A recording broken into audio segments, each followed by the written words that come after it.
My story isn't about extraterrestrial experiences, although it starts out that way. My world has never been average ever since I can remember.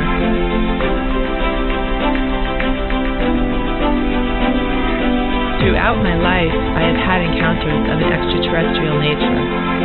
What happened to me could only be described as a very fearful experience until I was able to go back. Through the use of Dolores Cannon's quantum healing hypnosis therapy technique, I was able to retrieve these memories in full to achieve complete understanding of why I call these into my life.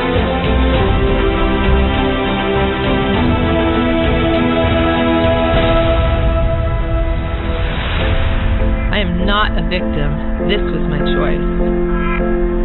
This is my session.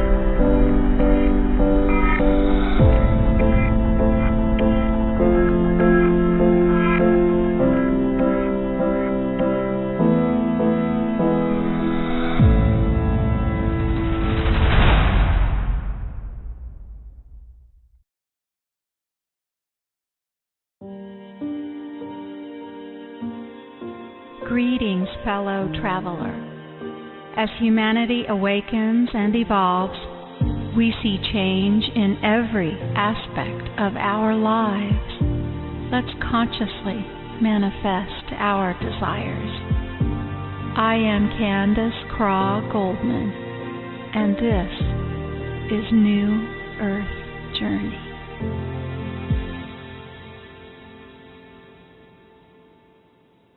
Hello and welcome. Today's March 15th, 2016, and this is episode 18 of New Earth Journey Radio. I am so excited, and I know I say that a lot, but I really am very excited about tonight's guest. Milena Oliver is a former client of mine, and she's a QHHT explorer and a second wave volunteer, as described in Dolores Cannon's book, The Three Waves of Volunteers and the New Earth. And she's the author of the recently published book, Ancient Entanglements, which is the story of a couple of QHHT sessions. And she's also working on a forthcoming book called Living in the Light Vibration, which is a manual for awakening through vibrational and energetic change.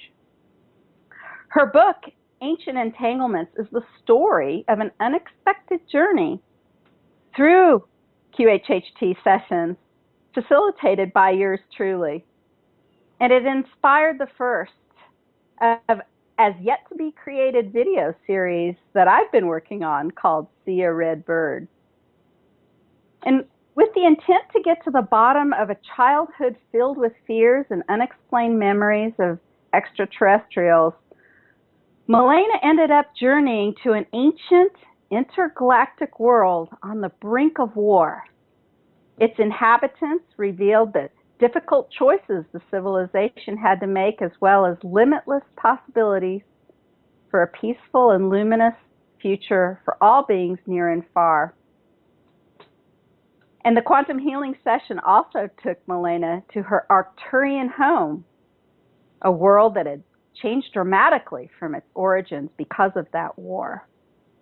And through her journeys and the information that we discovered together during doing these QHHT sessions, she and I too learned about why ascension on Earth is so critical in our lifetime. Milena, welcome. Thank you so much for that amazing introduction, and thank you for having me here. It's really exciting, and this whole journey with you has been quite the ride and quite exciting. So thank you for all of it, actually. Oh, you're so welcome. You know, I've said over and over again that I've had dozens, truly dozens, over the years, the 8 years I've been doing this, dozens of clients leave my studio saying, oh my God, I'm going to write a book about this. And I'm sure that some of them are working on it, and I know that they are, but you are the very first one who's published a book and who's come back to talk to me about it. So I'm just thrilled. Thank you. I've done it kicking and screaming. Because who wants to talk about ETs? Everyone thinks they want to talk about ETs. It's fascinating. It's exciting. It's so cool. But when it happens to you and it's your life that's been affected by this, it's kind of a different story. So that has been a challenge, a personal challenge to overcome a lot of that and just reveal all of it and just put it out there because it is part of my story. And that hiding that is hiding every bit of my authenticity as to who I am and what has gone on in my life and my childhood and all of it, basically. Every little bit of it has been affected by it. So I can't say the book was easy to put out there, but there it is, and I'm happy it's there, and I'm beyond the personal me. There's a message for everyone, and that's what I love about it, and it's sharing to everyone how to grow and go beyond, your own personal challenges and go into ascension. So it's on a lot of levels, I think. Yeah. Yes. I have to tell you, I have many clients who come to me who are experiencers or who think they are, and they have a lot of trepidation about sharing this information with others. And actually, I'm going to ask you about your story, but I do want to go ahead and mention the phone number. If we have any listeners who'd like to call in and ask you questions or ask me any questions about QHHT or quantum healing, Dolores Cannon's method, please feel free to call this number, 1-888-627-6008. That's 1-888-627-6008. Well, Milena, how about you just start at the beginning? I know this story, your story, starts when you're a very small child. Tell us the background about it all. Yeah, I can't remember the exact first memory or experience because the very early on ones were very fuzzy, but there were all sorts of things going on in my supposed nighttime hours, and it just went on for years, and I was terrified to go to bed, to go to sleep, because one of three things would happen, or four things. One, I would actually go to sleep, which was rare. Two, I would astral travel, but I didn't know that at the time. I didn't know there was a name for it. And of course, I was terrified of that because all sorts of entities and creatures and things would be there. And I'd always feel paralyzed in the body, like something was sitting on my chest and all sorts of things like that. And then there was, regular bad dreams, which I had a few, but they were different. They were definitely not astral travels or people or things or entities coming through as a child. And then there were the ET ones, which were unmistakable because I'd wake up with a smell in my body and in my nostrils, and I was tasting it, and I'd wake up exhausted even though I was supposed to be passed out the whole night long. And I was tormented for years. And then I felt like I was given three memories intentionally. And one was terrifying. I was on a table in a round ship. There were other creatures in the room, and they were doing medical type things to me. I have a description of that in the book. And the second one, I was taken somewhere and I was shown I was supposed to be a friend, and I wasn't completely buying it, but that was, I felt like that was a very intentional trip to make me believe I was a friend of these beings. And then the third one was the one that haunted me throughout my lifetime and led me through inaction, and that's actually the memory that got me to Candace and through Sherry Wild's book and all sorts of things. So I'll talk about that one. If that's okay. Absolutely. Yeah. Tell us how that all happened for you. Okay. So that memory, that wasn't the memory. That was the first time really the first time that I was taken wherever I was taken or shown these things. I still had the smell in my nostrils. I was with three other creatures. I was 9 years old because I remember specifically my plea at the end of this.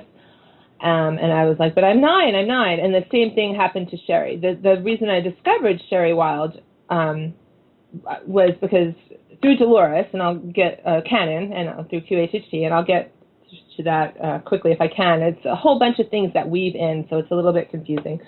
But anyway, Sherry had a memory that was almost exactly the same. It was her own version of it, but she was also 9, and she was told we both were taken to disasters on the Earth, and I wasn't sure if it was the Earth or if I was taken to another planet, and the entire thing was just burned and charred. That smell that was always in my nostrils was intensified. That was there, plus something that smelled like chemicals and everything burning, and all the trees were burned, and all the land was burned, and there was fires off in the distance, and I stepped on this crusty ground, and it was thick, and I kind of crushed through it, and there was this oily, dark sludge with charred ash underneath it, and I was told, you are to stop this from happening on Earth. And it was not a request, it was not a plea, it was, I can't really say a demand, but that's what it sounded like to me. And of course, my 9-year-old self was like, what? No, I'm 9. I'm 9. I don't know what to do. I have no idea what to do. I can't do anything. So, yeah, that was my third memory. And after that one, there was no, waking up groggy in my bed. There was a crack, and then I was just sitting up wide awake in my bed from wherever I had been before. And it felt like, this is to tell you we're not kidding around. This is serious. You're here to do this, and do it. And so there was no niceties, no making me wonder or forget or foggy, hazy memories about something that may have happened. So anyway, that brings me to a couple of years ago in the Transformation Conference. Just because I was so in fear of all of my childhood memories for decades. I mean, I was in my 40s. I'm in my 40s. When I first read my first E.T. book, which was Dolores Cannon's, I think it was The Custodians. And that only happened because in the book that I read, she had regressed a woman who had an E.T. experience in Long Beach, California. And she described the same exact E.T. that a girlfriend of mine, one of my best friends, and I had been on a deserted beach road on Long Island, New York, on a Tuesday night, and we saw the exact same creature on the side of the road. And it threw what was a funnel of something towards the car, and even though we didn't lose any time, I had the split-second memory missing, whatever happened to that sparkly substance that came out of the funnel. It should have either blown back in this ET's face, it should have come and hit the car, it should have, maybe seen it trailing as we flew by, and I had no idea. I still had that minute memory missing, whatever happened to that sparkly substance. So the woman in Dolores' regression in Long Beach, on the other side of the country, on a deserted beach road, on a weeknight, same exact thing, she hadn't missed any time either. And when she got regressed, she found out she was taken up into a ship, all of that. So that's how I was browsing through a book that I was still too afraid to read, saw that, bought the book, discovered Dolores, made it to a half of her transformation conference on the way home from a meditation trip and a family visit, and picked up Sherry's book, which had all of my childhood ET memories in it, almost word for word, and then subsequently met Candace the next morning. That was such a great memory. If I may, I'll at this point I'll bring in my memory because yes. Because I was at the same conference, of course, and Sherry was, for me, one of the most important people that I really wanted to get to know and meet, and just spend a little bit of time with her. I thought her book was fabulous. I enjoyed her story so much. And she wrote the book called The Forgotten Promise, and she's just an amazing woman. And, again, you two have very similar histories. But when she was giving her speech, I was absolutely compelled. I was seeing that she was wrapping up her speech, and I got up before she was even done, thinking, I want to be one of the very first people standing in line at her table over in the author's table signing place next door. because I wanted, I wanted to be right there, get my book signed by her and meet her like that. And so it was there that you and I met. So I'm standing, and I think there was maybe just one person in front of me, and Milena is crouched down, and she is talking, 1,000 miles a minute to Sherry, very breathless. And Sherry's being very sweet, and they were having this amazing conversation, and I couldn't help but overhear it, and I could just feel it from you, that you were wanting to make a connection because you had similar experiences, and everything inside of me went, being so generous. Everything inside of me went, oh, this is why you needed to be right up here up front. And I kind of interrupted because Sherry's being so sweet. She was like, well, I have to sign these books, but then I'll talk to you. And I interrupted both of you and said, maybe I can help you. Yeah, you're being very generous, because from the moment I picked up her book and I brought it home with me that night, I just browsed through it. I was actually purchasing a different book when I found hers, and then I saw her memory when she was 9 years old, which was so similar to mine. And then there were other things, like my car, when I was a teenager, I had a car that would just stop on the side of the road all of the time and just start up whenever it felt like it. And we spent months, years trying to get this car fixed, trying to get it diagnosed. I spent a lot of money on an ignition module, and it still did this. And that is exactly what happened to Sherry. So I became a stalker. Candace is being very nice. I saw a version of me that I've never seen before that. I've never seen it again. And it became my sole purpose to talk to this woman. And so I completely overwhelmed her, and she was so gracious. I was outside myself, because I couldn't believe this woman had all my experiences in her book, and I wouldn't even talk about it for decades until that point. So yeah, so Candace and I knew that at that moment it was, and when I met Candace, I felt like, wow, I know this woman, and we're going to have lifetimes. It was like a future feeling, like when you feel like you've met someone in the past. It was like that, but it was completely flipped. It felt like future. So I thought that was fascinating too. So we booked the session for a couple months later.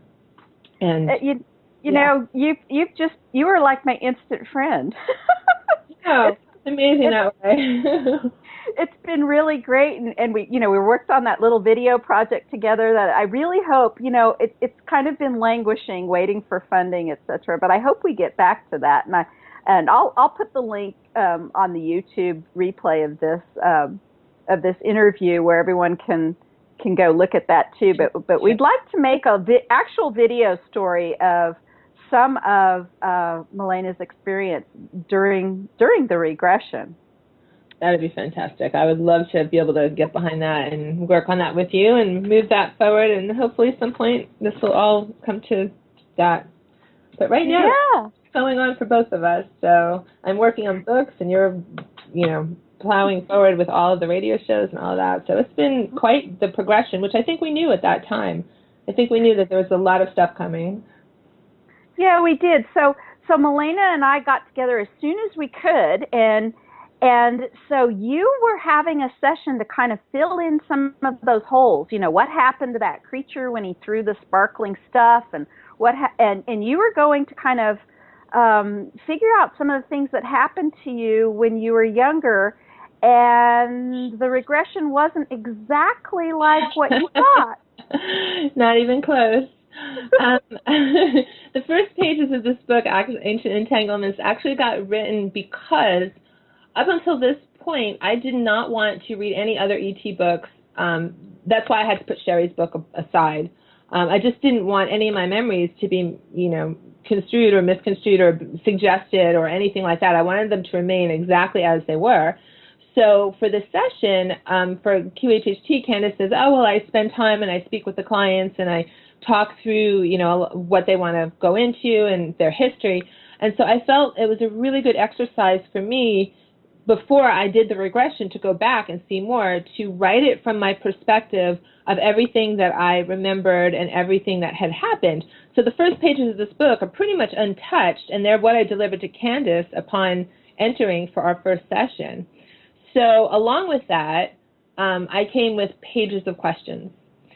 Of course, I had all of these questions, and when we got to it, we answered a few of them, but ultimately the higher self took over and wanted to show me a very different world, and it wanted to show me a lifetime, which was, time was, when I was back in the regression, time was not something that was easy to determine. I remember very specifically Candace asking the creature, the being, I shouldn't say creature, that I was in that lifetime, kind of a creature, how old am I, young or old? And I couldn't answer that question. I had no frame of reference. I remember saying I'm wise, but I had no idea the time scale of things. So when I say I went back millions of years ago, that's what it felt like, but I honestly have no idea as far as the real scale, because as everyone says, there is no time. So that was Can you tell our listeners what that felt like? I love the way you described it in the book, because you really, although, let's face it, you have a great imagination.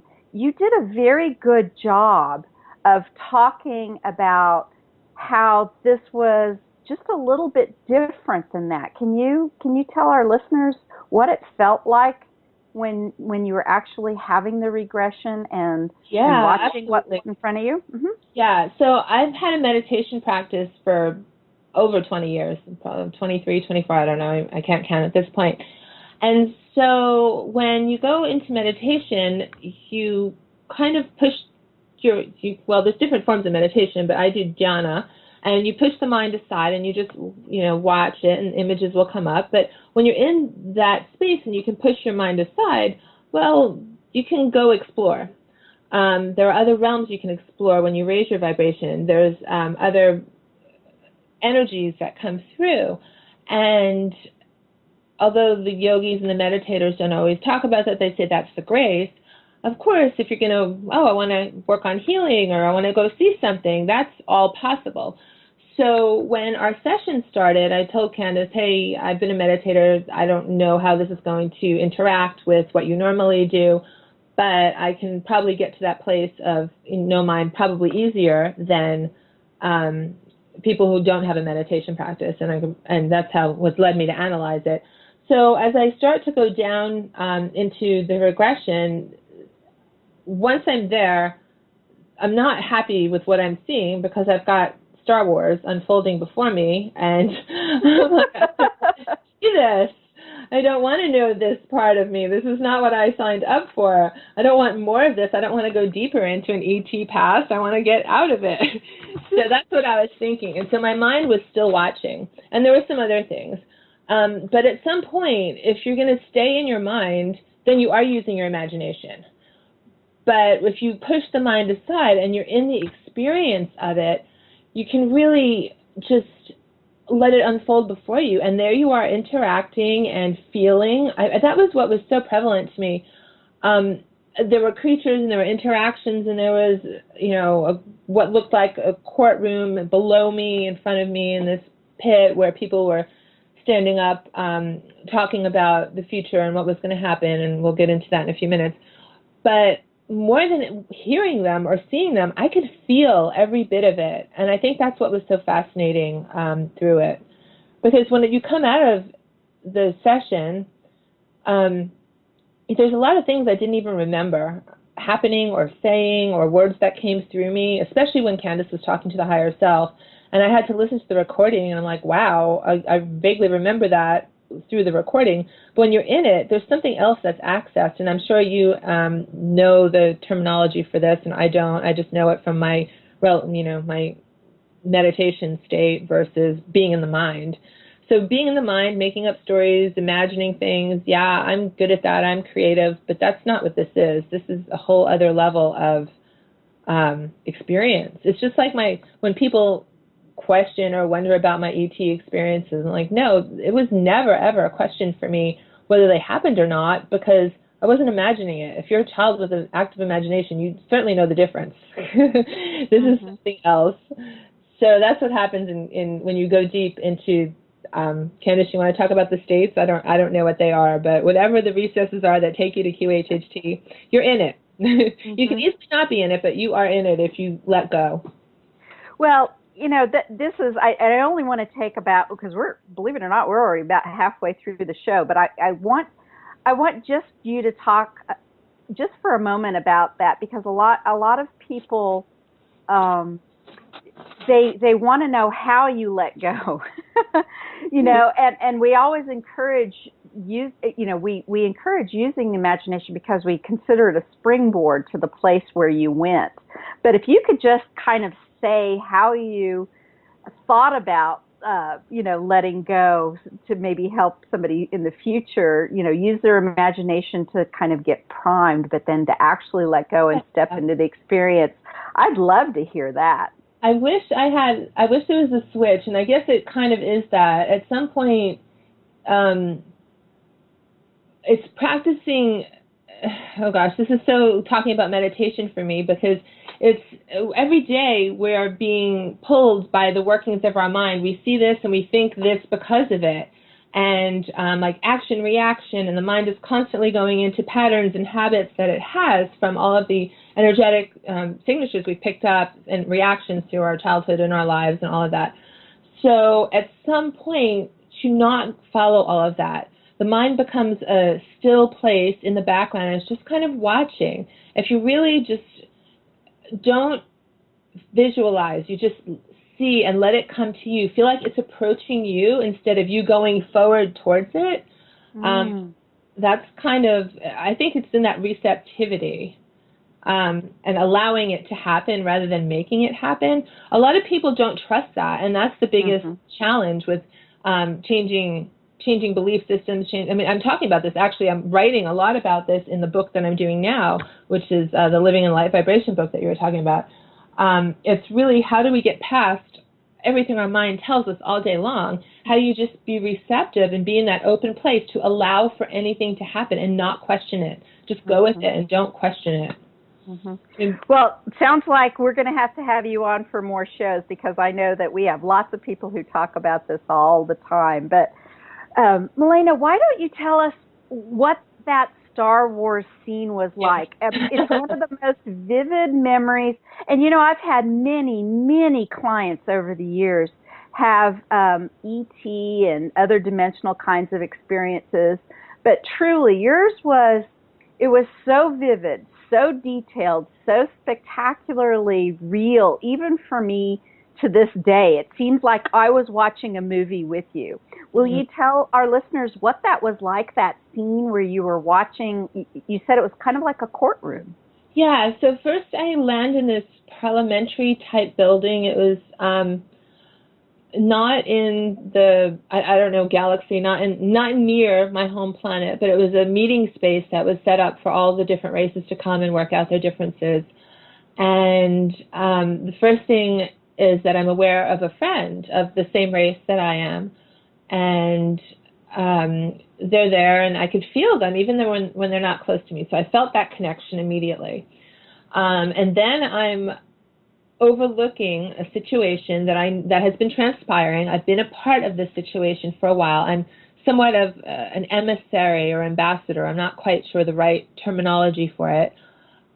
We find out later that my race is Arcturian, and I'm going to tell you why I say that later. It's Arcturian, as everyone knows it, but they say that Arcturian, and that's actually in the last chapter of my book, how that came to me, is the correct pronunciation because it's more in tune with their vibration, which is also really interesting to me because when you asked me my name as that creature, I spent a while trying to sound it out. I said Thrush, Roosh, Ursh, and it was Thrush, which is very interesting because the person who transmitted a message to me said, no, they want to be called Arcturians, and that was very much like Thrush.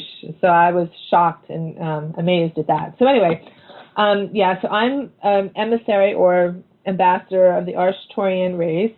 They're in front of the courthouse type scenario. I'm overlooking, there's a glass pane in front of me, and this is a room that's open below me. People can't see me. I already know about the situation. There are human-looking creatures. They look all a little bit like Jesus with their white robes and long hair. And people have, when I've told them this story, they've suggested that's the Pleiadians, and it quite easily could be, for what I understand. And then in the beginning, I don't really call the other race of beings that were so prevalent reptilians. I called them lizards because I just didn't want to go down that reptilian history. But it was in their nature. They weren't necessarily, violent, out for blood type creatures, but it was in their nature to own and control and take, and we were living in a, and we still are, but we were definitely more so even living in a free will society where everything was allowed. And the human-looking Pleiadian creatures, and these are not green reptilians, these are all these big blue, bold warriors. They're dark, smoky blue color, and they all had helmets and horns and armor type things on them. They were all lords of their own territories, and basically the decision that was being made was what to do, because everyone was aware that it was a free will universe. Everyone, and they didn't use universe either, because that had lots of connotations to it that my mind processing this didn't like. It was bigger than that, and I kept using the word space because in this brain, which is used to process the information coming through, universe has very defined settings to it. What does that mean? Galaxy, universe, et cetera, et cetera. And this was grander than universe, but it was everything that exists. And so the Pleiadians, or human creatures, were trying to figure out how to stop the reptilian creatures from taking and hurting and harming and changing everything, because they were doing destruction in their path while still allowing this free will universe. So they were about to go to war, but no one wanted to at all. No one wanted to go to war. They didn't feel it was the right thing to do, but they knew that these other beings had to be stopped. So that was the juncture that I showed up at, and I already, as this being, knew the history of the situation. I was kind of thrown into the middle of it. I knew the history of it. Obviously, at that point in time, being that creature, Thrush, I didn't know how it was going to turn out, but I sure found out. So, one of the things that I remember so much was you describing your physical form, and then you had a companion. Would you tell our listeners a little bit about that? Yeah, basically we were from what was, I say, pre-Arcturian world, because it wasn't as people describe it. Obviously, I've done tons of research since all of this came through, and we were very much energy beings, and everything, our world, was light and creation and energy, and whatever you wanted would manifest, and it would be through thought and intent and purpose. And so my friend and I, in this atmosphere, put on bodies, which were changeable and mutable. They were kind of shiny, metallic. It's hard to describe, obviously, when you don't know something like that, but I keep thinking of like a metallic leather handbag type skin. And it went from this cyan, beautiful cyan blue, and then parts of it were rust and parts of it were gold, and the feet had little hoofs and type things. But it was definitely changeable, just like was everything in my world back then. Mm-hmm. And your companion? Yeah, same thing. I could feel them close to me, and even when they weren't close, we were completely connected. And they had a form, but it was a very not a specific form, because it kind of came to me. I saw myself as an energy being, as did the other being, but it was kind of amorphous almost. And it was only when Candace asked in the session to describe my body that I had to look at it and define something to it, because it didn't feel that way to me. It felt so energetic, and it felt like I had put on a body to come to this. Mm-hmm. So, yeah, same for my companion and for my world. It was just beautiful energy. And the war that subsequently happened changed all of it, every bit of creation. And you were describing the different groups down there, and it was almost heartbreaking how you were describing some of the thoughts that were going through the different groups' mind and what was to be done and why. Yeah, so the warrior reptilian type creatures, and more showed up that afterwards, after this, we went to the next scene and war had been declared.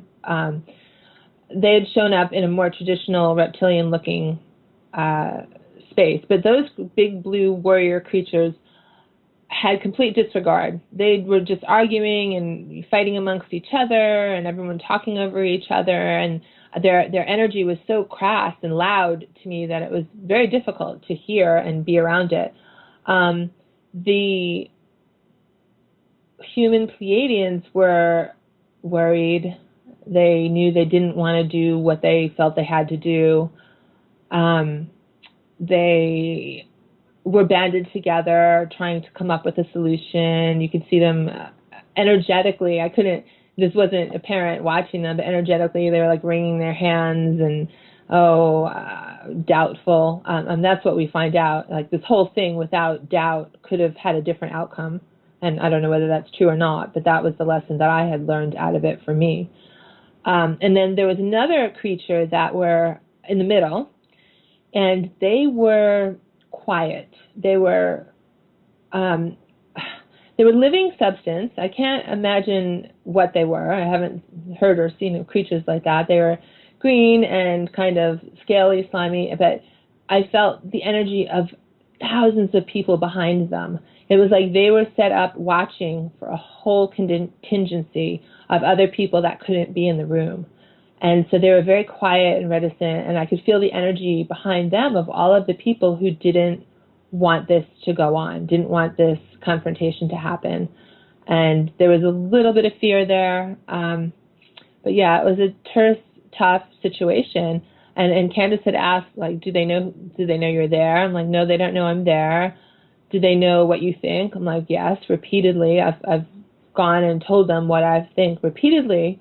And then Candace had asked, does it make a difference? And I'd say no, it doesn't make a difference. These creatures are not going to stop. It's just the way they're built. It's the way they're wired almost genetically to be taking and taking and taking and controlling and, not caring about the repercussions of it. So it was a tough moment. Mm-hmm. And so then we move on, and what do we find out next? We found out war had been declared, and no one was happy about any of it, except some of the warriors, and they weren't even happy. They just went on with it. And when I saw the mass group of reptilian-type creatures, they were all different. They looked different. They were different colors, different sizes, different shapes. I could easily feel, since I was an energy being, I could feel that not all of them wanted necessarily to go along with a war or in a big fight or any of that, but they did. They did because they were supposed to. Mm-hmm. And that was, when you just see, like, not nobody, but a lot of beings that existed never wanted this to happen, yet it happened, and changed the vibration of all that was. Mm-hmm. And that's where we went to my home, which at that point I didn't even know was Arcturian. At that point, it was this huge, highly vibrational planet far away. It was kind of in creation and kind of energy. It was one of those interesting, higher dimensional things that we in 3D don't know too much about, other than our visits. And that had changed. And Candace starts asking about the home after the war, and I said, well, it's changed. The vibration is blue. It's much lower than it was, and I thought I was talking about a really repressed place.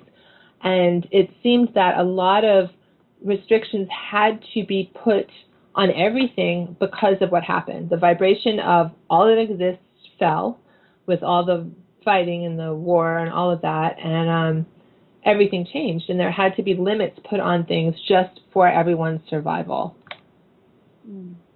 So, yeah, it was pretty bleak for a while, but the good news, since we're getting where I'm talking and it's going, the show's going quickly, it doesn't end there. There is a great outcome to all this, because we did go back a couple of months later and answer some questions from this session, and I don't think we intended to do that on the second QHHT session, but we ended up there anyway. Yeah, we did. You know, one of the things, before you talk about the second session or some of the things that, you know, how this has changed your life, you know, one of the things that I thought you might talk about is how your higher self talked about the fact that there needed to be a little bit of a warrior aspect brought to life in your own life. And, you know, it was very interesting to watch and listen to yourself tell yourself, you know, your higher self, tell yourself about this. I'm still fighting myself with it, yes. Yes. If you could discuss that a little bit, and then what it was like to hear your higher self and some of the things that your higher self said to you that maybe surprised you, and other things that, you know, aligned, and what was that like? Yeah. Well, I have this interesting relationship with my higher self, because sometimes I know it's there. Sometimes it overrides my mind's decisions, and I talk about that a little bit in the last chapter of my book, when I want to go do something and my higher self is taken over and is dragging me to the psychic fair that I really don't want to go to, but I know to listen to it at this point in my life. And of course, something beautiful turns out because of it. There's a message that came through that was amazing, and it's still helping shape my life. But so you hear your higher self, and these are your internal battles that you know exist to some degree. Like, I know that I'd hidden all of this and denied my true nature and not standing up for who I was even as a person, hiding all of these ET things. And then the higher self is saying, yeah, you need to go out there and be a spiritual warrior and, you know, show everyone, not everyone, and not for anyone else but myself, you know, to stand up for what's right, stand up for what needs to happen for everyone. I'm here on this planet, just like all of us, to do a specific thing. We all didn't get thrown here, although a lot of people think that, without your decision to be here. And we all had reasons and accomplishments and things that we wanted to do here. And I've had many messages show up throughout my life from strangers when I wasn't listening. People would just walk up to me in the street and say to me, I have a message for you from your guides. You need to get to work. And I'm like, oh, that again. So here I am in this QHHT session. It's just shown me this life as this ambassador who was probably a little more reticent than I should have been. And had I stepped forward, just like the Pleiadians and everyone else, and stopped this and had understanding of, you know, the light and what the power behind it, and not had doubt that some warring creature was going to win, or having doubt that our abilities weren't enough to change everything. So, yeah, the higher self is like, you need to be a warrior and stand up for what is right. And of course, that's still an internal struggle, getting the book out and moving through, changing other things in my life till I'm 100% in that place of, I own this, this is me, this is my life, and I am here. And so, yeah, it's those higher struggles that you want to hear, and you keep moving forward. Otherwise, why be here? It's the spiritual journey, and I think there's so many ways to get there, and I think we need to use everything that shows up to get past that ourselves, and then we can turn around and make a difference. If we're making a difference with ourselves, we can make a difference on the planet and with everyone. Not that it's our job to change everyone, but we add to that light. It's all the parts that make the whole. Mm-hmm. So yeah, so it was amazing. Go ahead. How did your life, that interim time, you know, the time between the first session and the second session? So we'd already gotten, you know, excited enough about, you know, wanting to create the video trailer, and hopefully, you know, in the future, the whole video story about your discoveries, your connection and your relationship with the ETs. And then there was that interim time, and then your second session. So what was that interim time like, and how did the second session change things? And what was the main thing that happened in that session for you? I think it was the interim time was very much acceptance. Really having to not, I mean, I'd spent over 40 years of my life running from all of this. And here it is, all laid out with even more history than I imagined, and a plan from my higher self, who told me there would be books, as well as a great old friend of mine who told me there would be books, and I was like, no way, there's no way. And to develop as an energy worker and a light worker, and that I'm a channel for these beings, not necessarily a medium channel with messages, but energetically and with information and downloads and things like that. And it was just accepting all of that into my world, which is a huge 180-degree shift. I was not, I was already struggling with, the duality of my life. There's this other internal world, this creative being with all these otherworldly things happening to me on a regular basis, whether I liked it or not. And then there was the one who was trying to live by the standards my family raised me by and what society expects. So there was so much acceptance of really trying to assimilate and let it all sink in, and not on a mental level, but on a much deeper understanding than mental. I mean, you can tell yourself stories all day long, but it has to be deeper than the mind. The mind is where we get trapped all the time. So, of course, I show up for the second session, and I want to understand. I'm going deeper into. I'm less fearful to explore energy technologies and things like that, because I'm not terribly afraid my childhood aggressors are going to show up anymore now that I have a bigger understanding of what that was all about. And so I have a lot of questions about some of the childhood memories and some of the energy technologies and things like that I'd been working on as the assimilation was happening in those, I think it was 4 or 5 months. I think it was from August to December, whatever that is. So when we start to go back into talk about more so ascension and what's going on with the whole world, universe, galaxies, space, all of space, and how what happens on Earth affects every bit of it. And that was timely. I mean, at the time, like, oh, great, here we go again. But of course, it was perfectly aligned and perfectly attuned for exactly what needed to happen. So we start going back, and we find out that really, because the war was over I don't know how long ago, and really that what's keeping us trapped here on Earth is exactly what I've just been talking about, the conditioning, and we keep ourselves trapped and all of that. Like, they did their work really well to keep us stuck into our limited selves. We all need to expand and grow and learn how to go beyond our belief systems and our minds and the littleness that we think we are. And that's what the second session was about. And it really showed me how physically it took us, I think they said there are 8 worlds, planets. I think we said there were 3 that are little pinpoints on a map that they know about. One is less developed than ours. One is a watery world, and I'm not sure I visited the third one.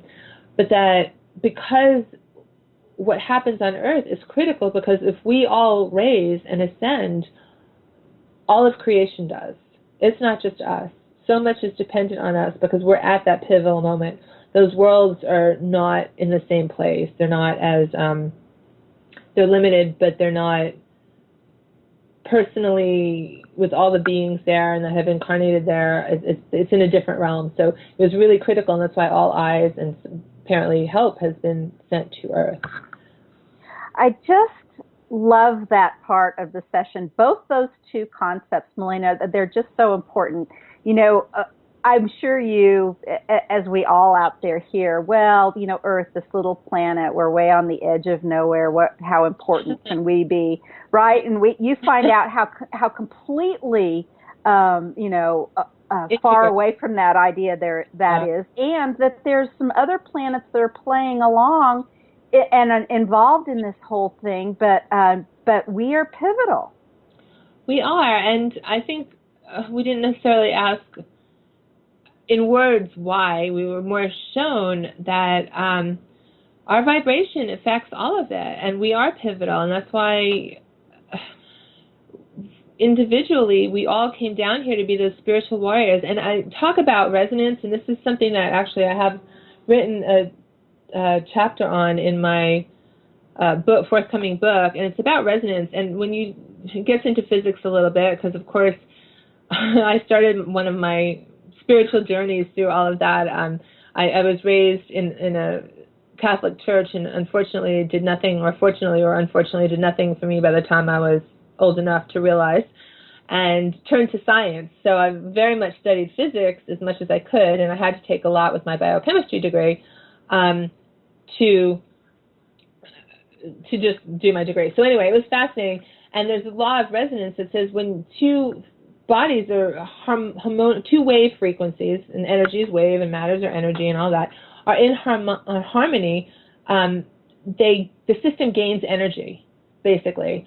And it's like when an opera singer shatters a glass, the voice, the treble in the voice and the glass go into harmonic resonance, and energy is brought into that system, and it raises the frequency of all of it. And I believe that's what's happening here. When we go into our higher self harmonic resonance, the whole system gains energy, and it lifts everything. And I really believe that's what's going on right now, and that's what Ascension's about, and that's what we're here to do. You know, and this kind of brings us full circle, doesn't it, Milena? I can just hear you say, and I read in your book, you know, again, but I'm only 9. I'm only one person. Right? Every single person plays their part. That's what the session said and showed us and spelled out in those worlds. Every single person, whatever they're here to do, is that part, is that piece. Such a beautiful way to kind of come to the wrapping up of this show. And as I said that, and as you're responding to it, my body is just vibrating in the biggest way. And for me, that says, you know, that's truth, and that's where we're headed, and that's what's going on. And this is what the living light vibration is. And so you're working on the new books that will what? What are the new books about, Milena? They're about showing, well, the first one, this was all one book. It started with the ET stories, and then there was just so much information being pulled in that I had to separate it. So living in the light vibration is to help everyone understand that they are multidimensional beings. They can travel into other dimensions without using psychedelic drugs. I've never done one in my life. They can raise their vibration and access information. They can break the patterns and habits that keep us bound. There's explaining how everyone can feel and sense and work with energy, because that's what we're made out of. We are multidimensional creatures of consciousness. Consciousness is our field. Everything comes out of consciousness into creation, which starts with energy and vibration, waveform energy. And so the first book is really for everyone to understand that in themselves, in their body, and to some practical exercises on how they do that. The second one, the second book, which I've just started, is taking us to higher level dimensional healing. And then the third one is really how to help Earth and all of that. So it's really how to truly live to the fullest of our bodies and souls and beings, everything that we are. And that's what I guess I'm assuming that's what my purpose is here. This is what I've been searching for my whole life. This is what I've been working with in the background, even though I had fears going on about stuff. This is my exploration of this third dimensional world. And so that's what's coming through in the books. Well, that's just wonderful. Well, Milena, thank you so much for joining me. I knew this hour would just fly by. Will you tell our listeners how to find the wonderful book, Ancient Entanglements, and find out more about you? Okay, so Ancient Entanglements is available with, it should be most retailers. You'll probably have to order it online. It's definitely available on Amazon. And you can reach me at anciententanglements@gmail.com. That's my personal email address. And Living in the Light Vibration should be coming, hopefully the next book or the first of that trilogy in April or early May. So. Okay. Well, thank you again, Milena, and we'll be talking real soon. It went so quickly, I can't even imagine. Again, thank you. And thank you, listeners, for joining us. And please join us next time on New Earth Journey Radio, where Katya Turner will be joining me and telling us about her project called Inspired Pregnancy. And for now, goodbye, and all will be well.